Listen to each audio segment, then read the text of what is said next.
હાલમાં આપણે સંસ્થા ખાતે જે 6 દર્દીઓ પોઝિટિવ હતા એ તમામને ડિસ્ચાર્જ મળી ગયા છે. અત્યારે એક પણ એડલ્ટ પેશન્ટ છે એ પોઝિટિવ કોલેરાનું એડમિટ નથી. પરંતુ જે કોઈ ટિપિકલ ડાયેરિયા, જે કોલેરામાં એકદમ પાણી જેવા ડાયેરિયા થાય, ખૂબ જ ઝડપી એમાં બગાડ થઈ શકે એવા કોઈ પણ શંકાસ્પદ કેસ હોય એનો તરત જ સ્ટૂલનો સેમ્પલ લઈ અને માઇક્રોબાયોલોજીમાં મોકલી આપવામાં આવે છે અને એ રિપોર્ટ પણ ત્વરાથી આપી દેવામાં આવે છે અને એના આધારે સારવારનું સેટિંગ કરવામાં આવે છે. એક વખત જામનગર જિલ્લોમાં કેસીસ શરૂ થયા એટલે સાવચેતી ખૂબ જ જરૂરી છે અને આ પાણીજન્ય રોગ હોવાથી તમામ લેવલે સાવચેતી ખૂબ રાખવામાં આવે. ખાસ કરીને જે પીવાનું પાણી હોય છે એ પીવાનું પાણી એ શુદ્ધ સ્વરૂપમાં મળે, એમાં કોઈ જાતનું જે ખરાબ પાણી સાથે મિક્સ થયેલું હોય એવી કોઈ પણ શંકા લાગે તો એ પાણીથી દૂર રહેવું જોઈએ.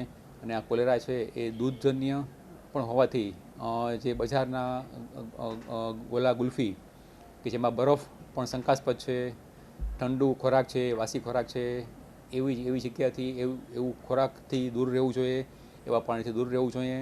અને સંસ્થા ખાતે બાળકો માટે એક અલાયદા વોર્ડની સુવિધા ઊભી કરવામાં આવી છે.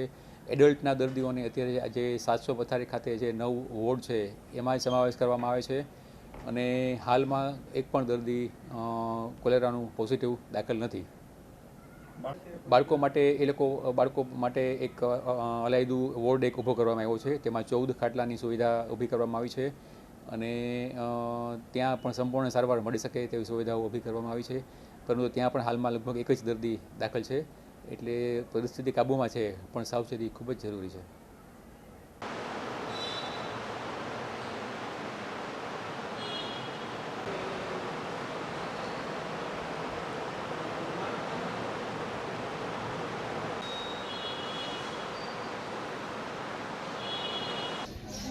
છે ને પ્રોગ્રામ પાણીનું પણ અહીંયા આવે છે.